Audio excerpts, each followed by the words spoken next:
this is $10,000, and this is $10,000 that I got paid from my job, and this is also $10,000. This is $10,000 that I got paid from my business, and you may be saying, well, this $10,000 and this is $10,000 as well, so it's the same money, but this is actually very different because here's the thing. $10,000 earned from a job is different from $10,000 earned from investments or a business. And in this video, I'm going to talk about how to turn your taxable income into non-taxable income so you can keep a whole lot more of your money. And a lot of this stuff is based on the book Rich Dad Poor Dad, which is a good book to read, but here's some shocking stuff that I actually just came across. If you're working at your job right now, you're probably working 2 jobs just to make ends meet. This means that you're paying 20% in taxes, and that's with me being generous. You're probably paying more like around 30% in taxes. So you're working at Burger King and you're working at McDonald's for $10 an hour, and at the same time, you've got to pay federal taxes, state taxes, and a big chunk of your income is going to taxes. But if we look at some of the richest people around the world like Jeff Bezos or Warren Buffett, on average, they're paying only around 3.4% in taxes. And in fact, based on this article, it said that Warren Buffett's true tax rate was only 0.1%. And Jeff Bezos, his true tax rate was only 1%. Now, like I mentioned before, if you're working a job, you're going to be paying a whole lot more in taxes. And when I was working at the waste management facility, I wasn't making a lot of money, but still, I was paying around 24% of my income in taxes. So how is it that Warren Buffett, who is a guy that I look up to, by the way, and all these mega wealthy people are only paying on average roughly 3.4% in taxes? Like, how is that possible? And the answer is actually very simple. Income that comes from qualified dividends or long-term capital gains are taxed at a much lower rate than regular earned income. So let's break this all down. I'm going to show you guys how you can actually pay less taxes and how you can actually keep more of your money and more of the money that you make. And just before we get into that, if you like the content, if you like these types of videos, be sure to give this video a thumbs up. I'll really appreciate it. Also, be sure to subscribe with the notifications on. That way you never miss the updates of when I post new videos. And also, if you guys ever want to talk to me one-on-one, you can message me on Instagram. I'm leaving that link down below in the description. Let's break this down right now. So the average person or the average employee is paying around 30% in taxes. Now, if we take Warren Buffett, for example, he pays himself around $100,000 per year. And if that $100,000 is coming from long-term capital gains or maybe even qualified dividends, then he's going to be taxed at the long-term capital gains tax rate, which is going to be roughly 15%. Now, if you earn $100,000 from your job this year, you're more than likely going to be paying around 22% in taxes. Now, this is just federal taxes. If you live in a state where you have to pay like state income tax like California or New York, then you're looking at possibly anywhere from 7 to 10% in taxes.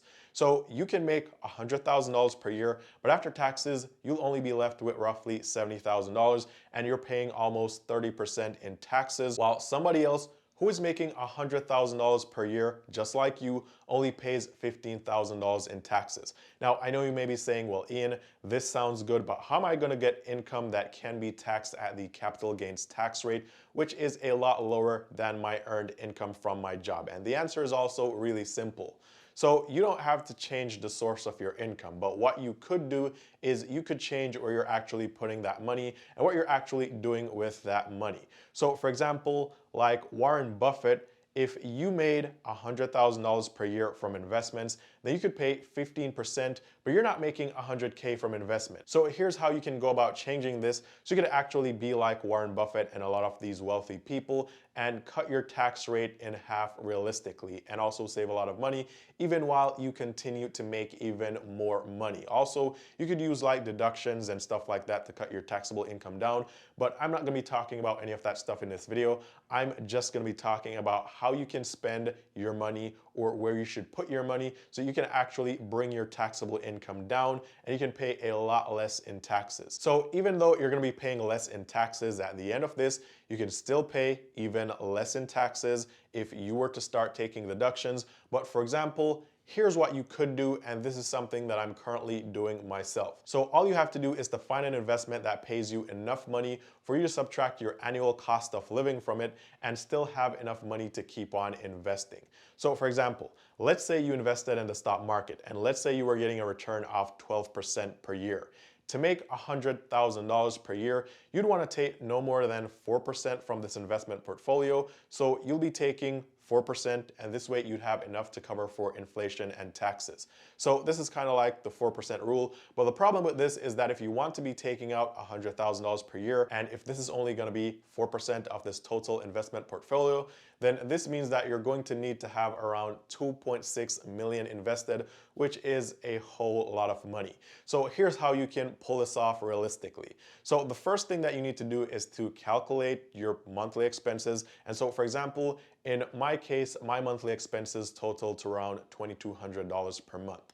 Now, your number may be a bit different, but this is in my case, and I'm also just using this as an example. So in this case, if you take this $2,200 per month and you multiply it by 12, because there are 12 months in a year, then that gets you a total of $26,400. Now, you can then divide this number by 4%, which brings it to $660,000, which is going to be the amount that you need to have invested. So you can pull 4% per year if this is growing by 12% per year on average, and this way you can actually pay the long-term capital gains tax rate on this income, even while this investment keeps on growing and you keep making more and more money. So now you have a clear idea of how much money you need per year, and you also have a clear idea of how much money you need to have invested into this asset, and you know how much money it needs to make you per year for you to be able to afford your current lifestyle. So now, because I know that in my case, if I have $660,000 invested and I'm getting a return of 12% per year, I can keep my current lifestyle and I can pay this long-term capital gains tax rate of around 15% on this income. Then all I have to do right now is to find an investment that pays me around 12% per year and then start putting my money into that investment so I can actually get to that goal of $660,000. And then I can start being like Warren Buffett and start paying a lot less in taxes without even taking any deductions. So for example, I've chosen to invest in like index funds like the S&P 500, mid cap, small cap, the international stock market, emerging markets, and stuff like that. I currently have a portfolio that is averaging me just around 12% a year. I'm also receiving around 1.9% in dividends per year. So now all I have to do is to keep putting my money into this investment, and then once I hit that number, which in my case was $660,000, then I could chill and pay roughly only 15% in capital gains taxes, and I'd still be having the same lifestyle that I'm having right now because I'm making the same amount of money, and even while that investment is growing and I'm making even more money, I'm still paying less taxes than the person that's working a job and making the exact same amount of money that I'm making.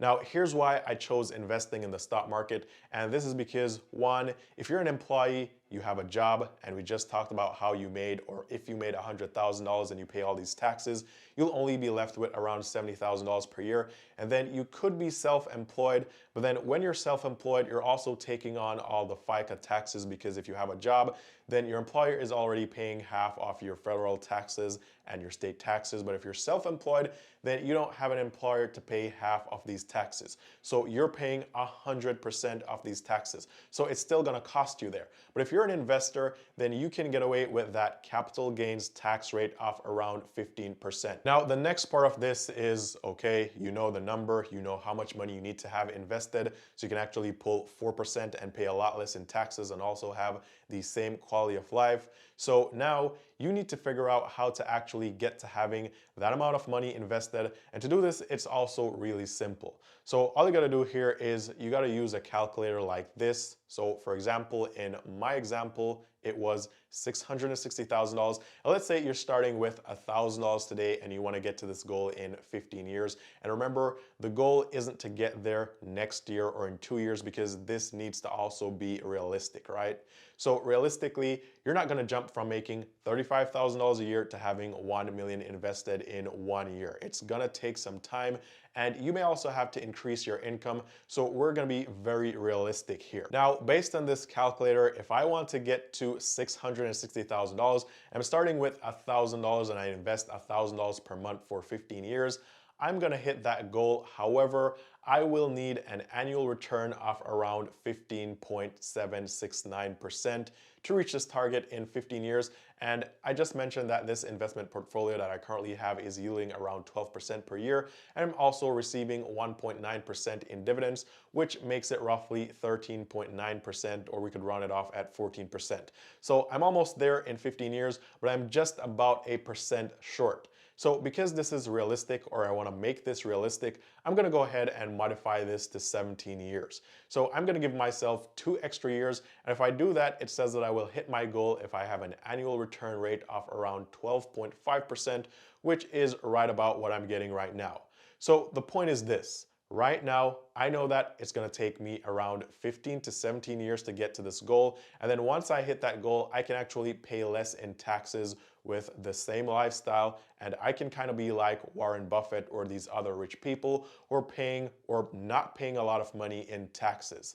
Now, a tip here is to pay off your house, or if you don't have a house, then you should go and purchase a house or make plans to purchase one because, for example, if my current expenses are $2,200 per month and I have a mortgage of, let's say, around $1,300 per month, then this means that if I get to this goal and I have the same amount of money every month, but that $1,300 mortgage is no longer there, then now I have even more money to upgrade my lifestyle and do things that I wasn't able to do before, or things that I just sacrificed to not do right now. Also, if you're able to pay off your mortgage before you actually get to this investment goal, then you can take all that extra money and reinvest it, and this way you can actually hit your goal a lot faster. And if you use this investment calculator, it tells you that, for example, if you were to double the amount from, let's say, $1,000 to $2,000 per month, then you could get to this goal in 2 or 3 years less. So this is the main idea, and this is why all money is not the same money, because if you're working as an employee and you're making money,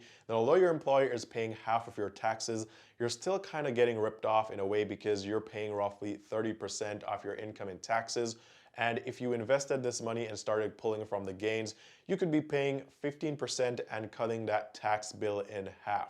So I hope this video helps you guys to figure out how much money you need to invest, how long it's going to take you to invest that amount of money, how much money you can save in taxes, and comment below and let me know if you like my strategy. And as always, all the best with investing and making money, and I'll see you guys tomorrow in the next one.